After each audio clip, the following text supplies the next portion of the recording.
জিহ্বার আঘাত সামনের উপরে দুই দাঁতের আঘাত সঙ্গে লাগবে। লাগান, আঘাত ওঠাই না, লাগান, বলেন সম্ভব? ও সম্ভব না। তার মানে আমরা যে মাখরাজ করেছি এটা অসম্পূর্ণ, সম্পূর্ণ নয়। তিনটা কাজ, কয়টা কাজ? তিন কাজের প্রথম কাজ আমরা করেছি, আরো দুইটা কাজ আছে। আপনারা আমার সাথে বলবেন 13 নম্বর মাখরাজে তিনটি কাজ। কয়টি কাজ? কয়টি কাজ? জিহ্বার আঘাত দাঁতের আগায় লাগানো। আমি একবার পড়াবো, তারপরে জিজ্ঞেস করবো, দেখি তাদের জেন শক্তি অনেক বেশি। জিহ্বার আঘাত দাঁতের আগায় লাগানো। জিহ্বার আঘাত সামান্য বের করা। জিহ্বার আগায় দাঁত দিয়ে চাপ দেওয়া।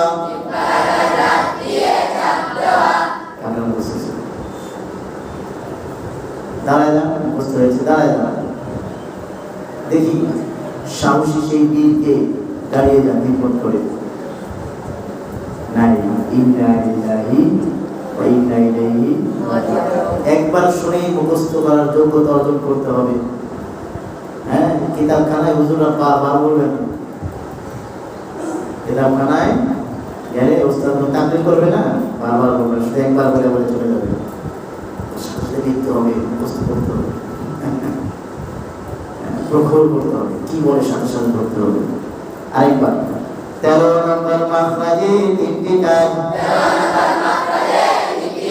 জিহ্বার আঘাত দাঁতের আগায় লাগানো। জিহ্বার আঘাত সামান্য বের করা। জিহ্বার আগায় দাঁত দিয়ে চাপ দেওয়া।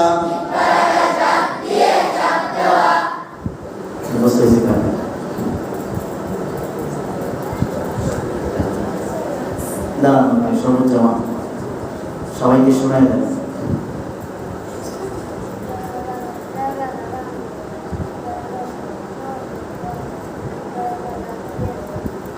মাশাআল্লাহ, মাশাআল্লাহ, মাশাআল্লাহ। সবাই মুখস্থ হয়েছে? জিহ্বার আঘাত দাঁতের আগায় লাগানো। জিহ্বার আঘাত সামান্য বের করা।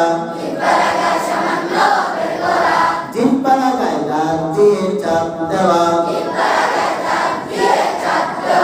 এইবার দেখেন, দাঁতের আগায় লাগাইলাম, বের করলাম সামান্য, চাপ দেব। এবার ঠিক আছে?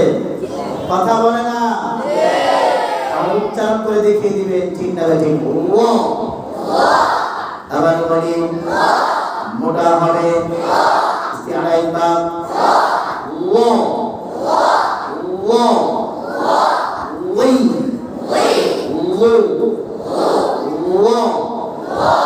আবার বলি, ডাইনে বলি, বায়ে বলি, সবাই বলি,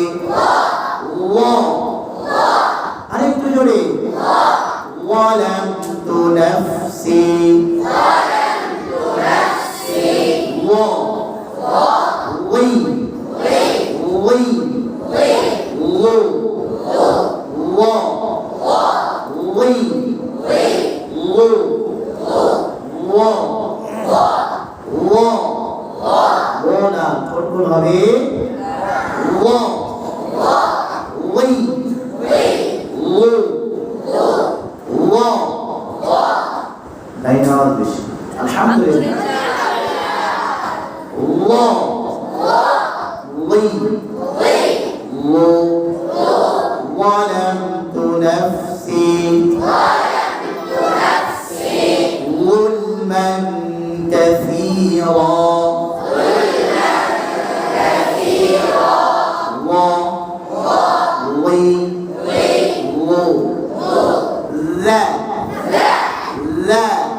এই ভুলে গেলে চলবে না।